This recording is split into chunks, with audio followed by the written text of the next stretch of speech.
Good morning students. आज हम लोग क्लास 10 के हिंदी विषय के अध्याय 4 नाखून क्यों बढ़ते हैं के सभी पॉइंट को इस वीडियो में समझेंगे।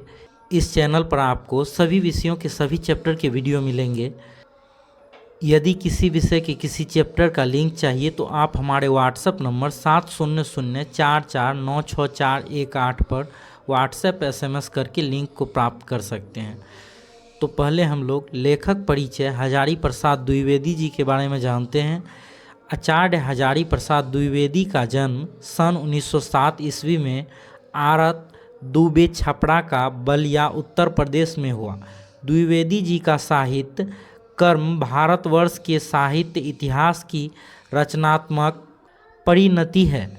संस्कृत, प्राकृत, अपभ्रंश, बांग्ला आदि भाषाओं व उनके साहित्य के साथ इतिहास, संस्कृत, धर्म, दर्शन और आधुनिक ज्ञान विज्ञान की व्यापकता व गहनता में बैठकर उनका अगाध पंडित नवीन मानवतावादी सर्जना और आलोचना की क्षमता लेकर प्रकट हुआ है।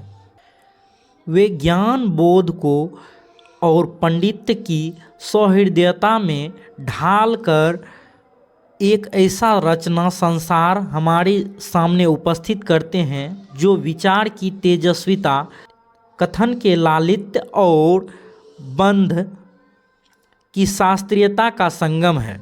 इस प्रकार उनमें एक साथ कबीर, तुलसी और रविंद्रनाथ एकाकार हो उठते हैं।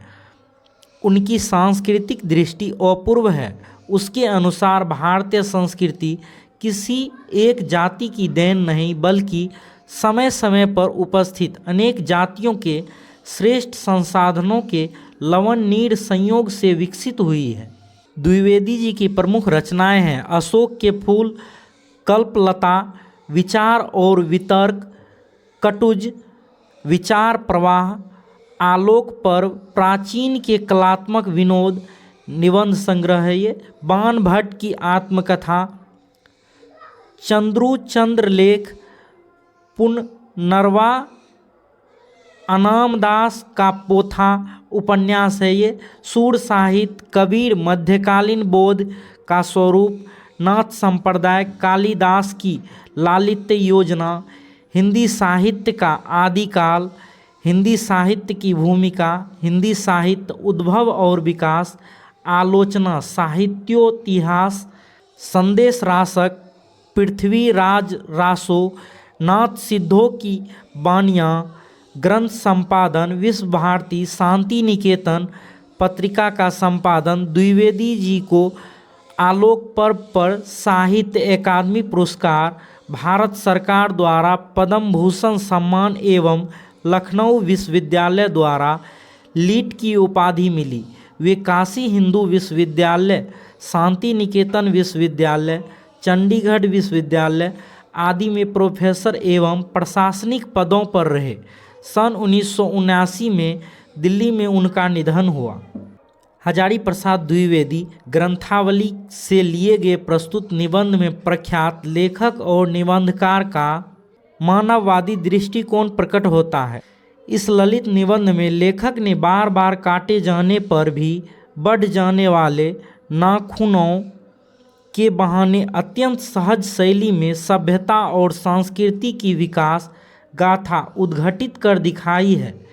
एक और नाखून का बढ़ना मनुष्य की आगामी पाश्विक वृत्ति और संघर्ष चेतना का प्रमाण है, तो दूसरी ओर उन्हें बार बार काटते रहना और अलंकृत करते रहना मनुष्य के सौंदर्य बोध और सांस्कृतिक चेतना को भी निरूपित करता है। लेखक ने नाखूनों के बहाने मनोरंजक शैली में मानव सत्य का दिग्दर्शन कराने का सफल प्रयत्न किया है। यह निबंध नई पीढ़ी में सौंदर्य बोध, इतिहास चेतना और सांस्कृतिक आत्मगौरव का भाव जगाता है। नाखून क्यों बढ़ते हैं? बच्चे कभी कभी चक्कर में डाल देने वाले प्रश्न कर बैठते हैं। अल्पज्ञ पिता बड़ा दयनीय जीव होता है। मेरी छोटी लड़की ने जब उस दिन पूछ दिया कि आदमी के नाखून क्यों बढ़ते हैं तो मैं कुछ सोच ही नहीं सका। हर तीसरे दिन नाखून बढ़ जाते हैं बच्चे कुछ दिन तक अगर उन्हें बढ़ने दें तो माँ बाप अक्सर उन्हें डांटा करते हैं, पर कोई नहीं जानता कि ये अभागे नाखून क्यों इस प्रकार बढ़ा करते हैं। काट दीजिए, वे चुपचाप दंड स्वीकार कर लेंगे, पर निर्लज्ज अपराधी की भांति फिर छूटते ही सेंध पर हाजिर। आखिर ये इतने बेहया क्यों हैं? कुछ लाख ही वर्षों की बात है जब मनुष्य जंगली था, वनमानुष जैसा। उसे नाखून की ज़रूरत थी। उसकी जीवन रक्षा के लिए नाखून बहुत ज़रूरी थे। असल में वही उसके अस्त्र थे। दांत भी थे, पर नाखून के बाद ही उनका स्थान था। उन दिनों उसे जूझना पड़ता था, प्रतिद्वंदियों को पछाड़ना पड़ता था। नाखून उसके लिए आवश्यक अंग था।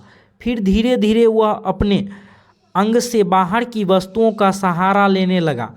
पत्थर के ढेले और पेड़ की डालें काम में लाने लगा।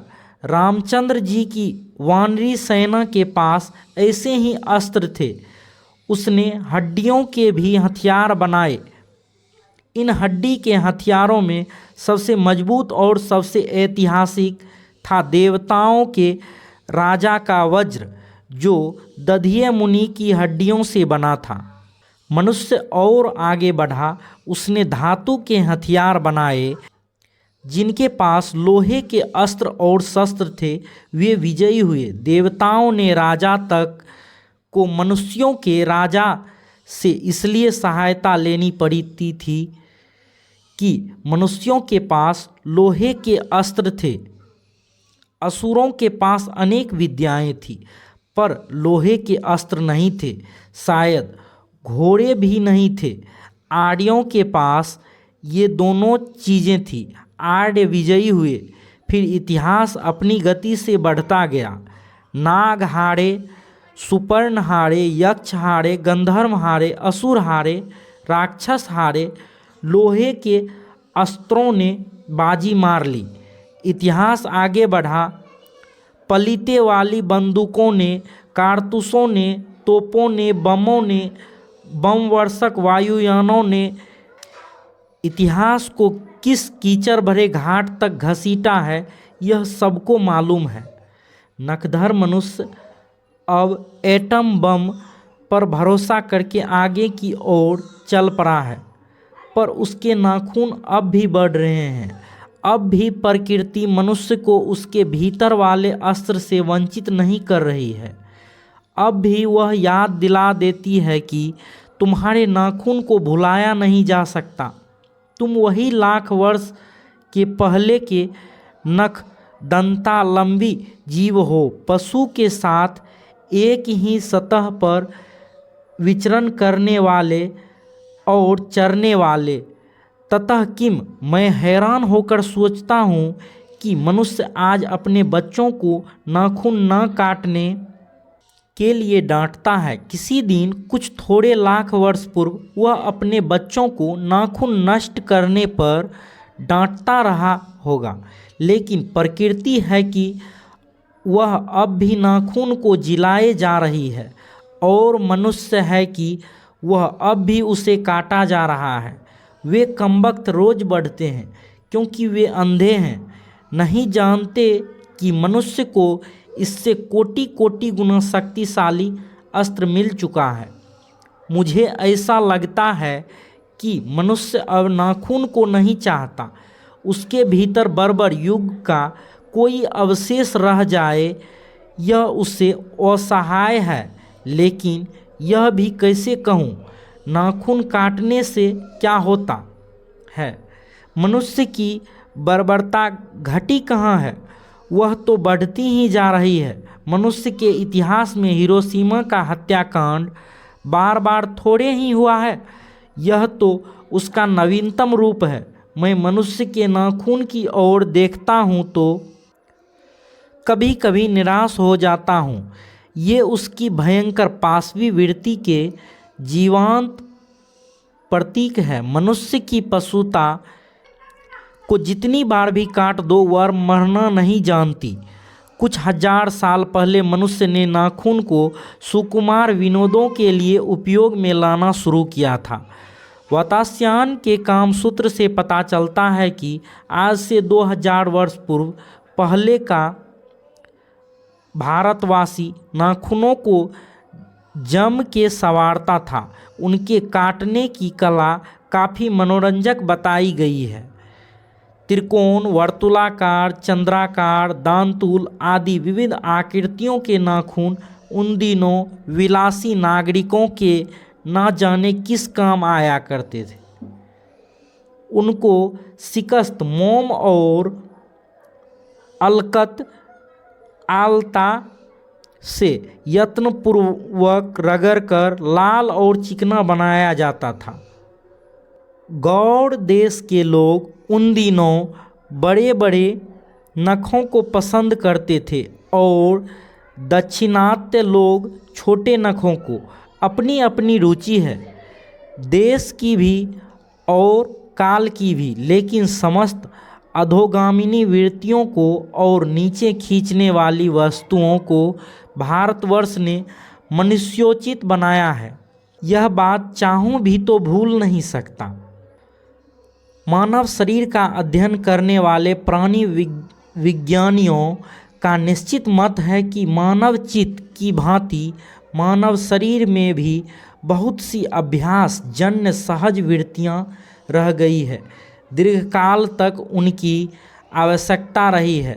अतएव शरीर ने अपने भीतर एक ऐसा गुण पैदा कर लिया है कि वे वृत्तियाँ अनायास ही और शरीर के अनजाने में भी अपने आप काम करती है। नाखून का बढ़ना उसमें से एक है, केश का बढ़ना दूसरा, दांत का दोबारा उठना तीसरा है, पलकों का गिरना चौथा है और असल में सहजात वृत्तियाँ अनजान स्मृतियों को ही कहते हैं।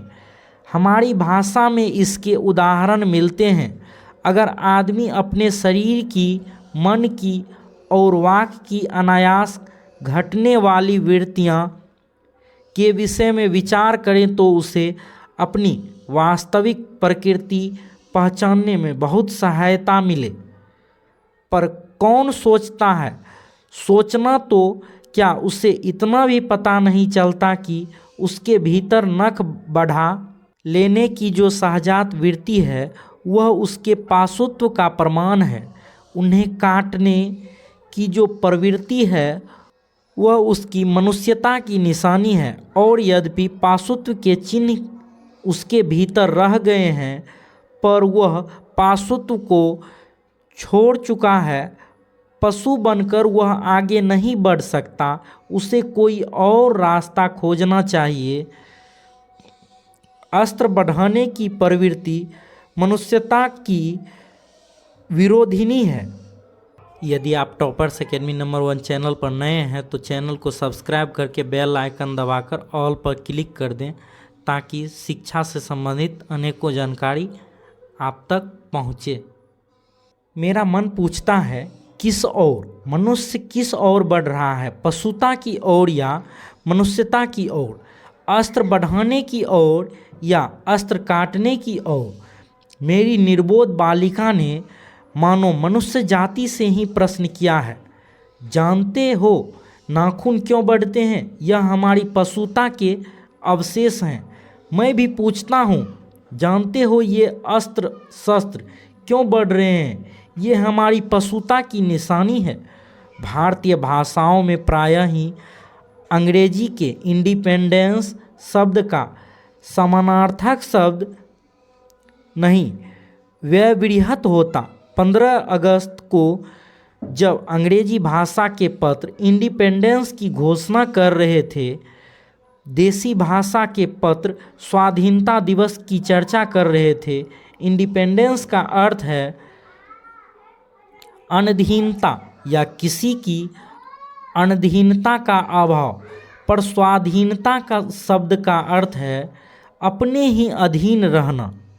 अंग्रेजी में कहना हो तो सेल्फ इंडिपेंडेंस कह सकते हैं। मैं कभी कभी सोचता हूँ कि इतने दिनों तक अंग्रेजी की अनुवर्तिता करने के बाद भी भारतवर्ष इंडिपेंडेंस को अधीनता क्यों नहीं कह सका। उसने अपनी आज़ादी के जितने भी नामकरण किए, स्वतंत्रता, स्वराज्य, स्वाधीनता, उन सब में स्व का बंधन अवश्य रखा। यह क्या संयोग की बात है। यह हमारी समूची परंपरा ही अनजाने में हमारी भाषा के द्वारा प्रकट होती रही है। मुझे प्राणी विज्ञानी की बात फिर याद आती है। सहजात वृत्ति अनजानी स्मृतियों का ही नाम है। स्वराज होने के बाद स्वभावतः ही हमारे नेता और विचारशील नागरिक सोचने लगे हैं कि इस देश को सच्चे अर्थ में सुखी कैसे बनाया जाए।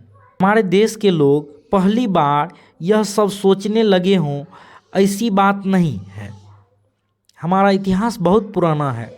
हमारे शास्त्रों में इस समस्या को नाना भावों और नाना पहलुओं से विचारा गया है। हम कोई नौसिखुए नहीं हैं जो रातों रात अनजान जंगल में पहुंचकर आरक्षित छोड़ दिए गए हों। हमारी परंपरा महिमामयी, उत्तराधिकार विपुल और संस्कार उज्ज्वल हैं। हमारे अनजाने में भी ये बातें एक खास दिशा में सोचने की प्रेरणा देती है। यह जरूर है कि परिस्थितियां बदल गई है, उपकरण नए हो गए हैं और उलझनों की मात्रा भी बहुत बढ़ गई है, पर मूल समस्याएं बहुत अधिक नहीं बदली है। भारतीय चित्त जो आज भी अधीनता के रूप में न सोचकर स्वाधीनता के रूप में सोचता है, वह हमारे दीर्घकालीन संस्कारों का फल है। वह स्वयं के बंधन को आसानी से छोड़ नहीं सकता। अपने आप पर अपने आप के द्वारा लगाया हुआ बंधन हमारा संस्कृति की बड़ी भारी विशेषता है। मैं ऐसा तो नहीं मानता कि जो कुछ हमारा पुराना है, जो कुछ हमारा विशेष है, उससे हम चिपटे ही रहें। पुराने का मोह सब समय वांछनीय ही नहीं होता। मेरे बच्चे को गोद में दबाए रहने वाली बंदरियां मनुष्य का आदर्श नहीं बन सकती, परंतु मैं ऐसा भी नहीं सोच सकता कि हम नई अनुसंधित्सा के नशे में चूर होकर अपना सर्वस्व खो दें। कालिदास ने कहा था कि सब पुराने अच्छे नहीं होते, सब नए खराब नहीं होते।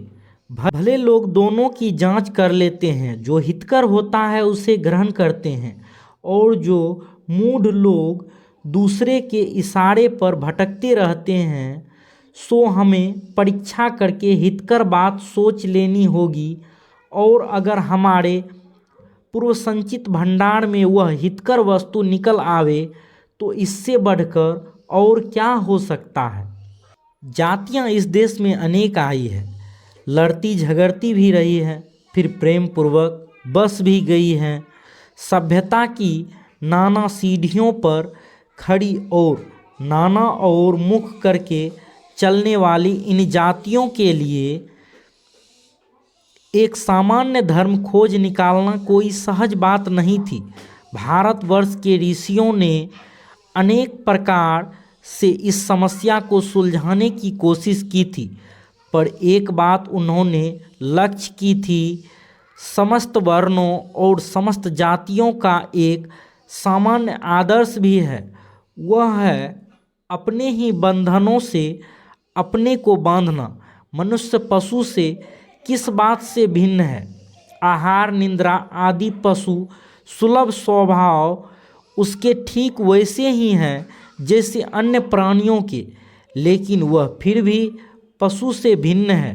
उसमें संयम है, दूसरे के सुख दुख के प्रति संवेदना है, श्रद्धा है, तप है, त्याग है। वह मनुष्य के स्वयं के उद्भवित बंधन है। इसलिए मनुष्य झगड़े टंटे को अपना आदर्श नहीं मानता। गुस्से में आकर चढ़ दौड़ने वाले अविवेक को बुरा समझता है और वचन मन और शरीर से किए गए अत्याचार को गलत आचरण मानता है। यह किसी भी जाति या वर्ण या समुदाय का धर्म नहीं है, यह मनुष्य मात्र का धर्म है। महाभारत में इसलिए निर्वैर भाव, सत्य और अक्रोध को सब वर्णों का सामान्य धर्म कहा है। एतद्धि वित्तम श्रेष्ठम सर्वभूतेषु भारत। निर्वैरता महाराज सत्यम क्रोध एव च। अन्यत्र इसमें निरंतर दानशीलता को भी गिनाया गया है। गौतम ने ठीक ही कहा था कि मनुष्य की मनुष्यता यही है कि वह सबके दुख सुख को सहानुभूति के साथ देखता है। यह आत्मनिर्मित बंधन ही मनुष्य को मनुष्य बनाता है।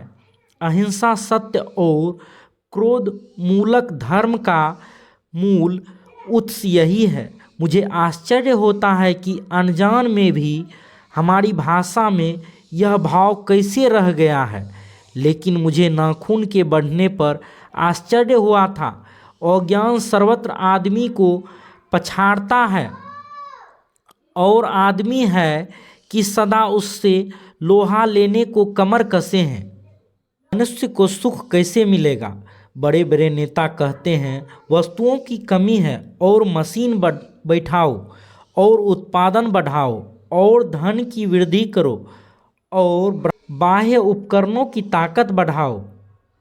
एक बूढ़ा था, उसने कहा था बाहर नहीं भीतर की ओर देखो, हिंसा को मन से दूर करो, मिथ्या को हटाओ, क्रोध और द्वेष को दूर करो, लोक के लिए कष्ट सहो, आराम की बात मत सोचो, प्रेम की बात सोचो, आत्म तोषण की बात सोचो, काम करने की बात सोचो। उसने कहा प्रेम ही बड़ी चीज है क्योंकि वह हमारे भीतर है।